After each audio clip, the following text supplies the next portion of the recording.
Recently, we received a lot of updates for macOS, so in this video, we're cutting through the noise and going over the top 10 productivity tips you will actually use on a daily basis, starting with Spotlight. Diving right into an example, if I just type in hot, Spotlight returns a bunch of random results, from contacts to folders to photos of hot models. But if I type kind setting hot instead, Spotlight brings me to the hot corner setting directly, which was what I was actually looking for. Other than settings, I find myself filtering most frequently for contacts, events, folders, PDF documents, and images. You can also use the arrow keys to navigate the results, press space to preview and confirm this is the file you're looking for, and press Command Enter to instantly bring up the file in Finder. Pro tip, you can also search the web directly from Spotlight by first typing in the search term, press Command B, and this brings up your default browser and search engine all in one step. And that's not all. If I type in the word focus in Spotlight, I can use my enter key to toggle on and off the do not disturb focus shortcut as needed. If you don't see this option by default, head on over to my Mac shortcuts video where you can make a copy of all my shortcuts for free.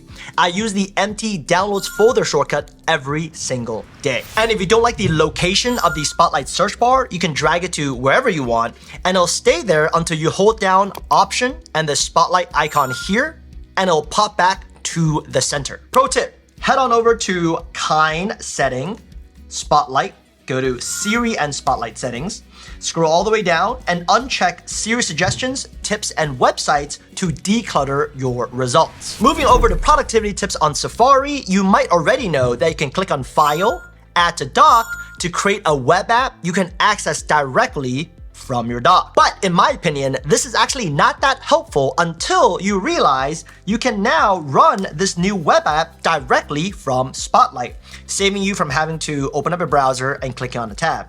And this is how I access ChatGPT directly from Spotlight. Pro tip, if you want to uninstall web apps, simply search for them in Spotlight, Command Enter to reveal their location in Finder, and drag them to the trash, or my personal favorite, the completely free App Cleaner app. Pro tip, if you right click on an app within the applications folder, show package contents, resources, you now have access to a high definition image of their app icon. Back in Safari settings under tabs, selecting after 1 week under automatically close tabs means Safari will automatically close all tabs you haven't viewed in a week.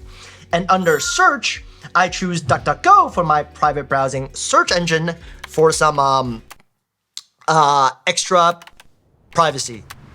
Next up, how to use Airdrop more productively. First, open up any Finder window, right-click, customize toolbar, and simply drag the airdrop icon up to the toolbar, click done.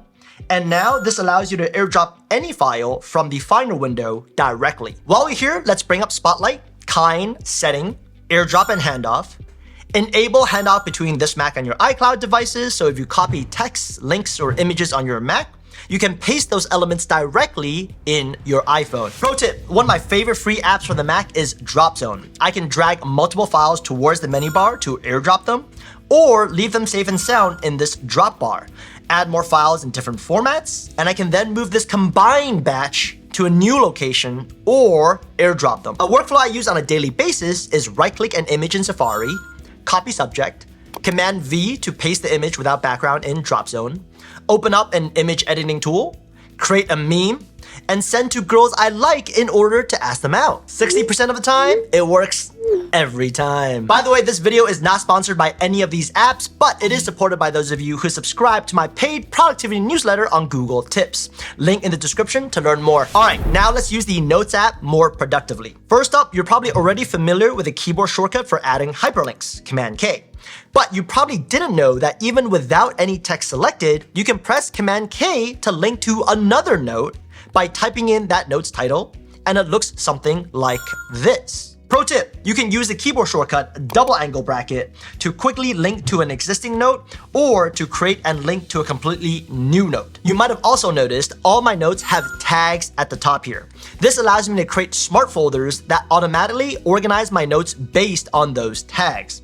For example, all new meeting notes are automatically added to the meeting notes smart folder. If you end up manually searching for a note, simply type in the first few letters of that note title and you'll jump directly to that note. This also works if you're looking for a file in Finder and if you're trying to find a specific font within a Mac app. I like to use the new formatting options in Notes for a more structured look. And if we bring up Spotlight, Kind, Setting, Accessibility, Display, Text size, I select the biggest font size for Notes because by default, if you create a new note, the font size is tiny.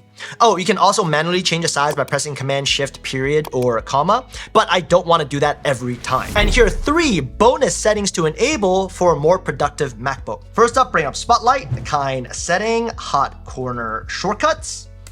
And when selecting a shortcut, hold down Shift to prevent yourself from accidentally activating that hot corner. Second, if an app becomes unresponsive, right-click on the app within the dock, hold down Option, and select Force Quit. Third, under Keyboard Settings, which you can bring up Kind, Setting, Keyboard, like so.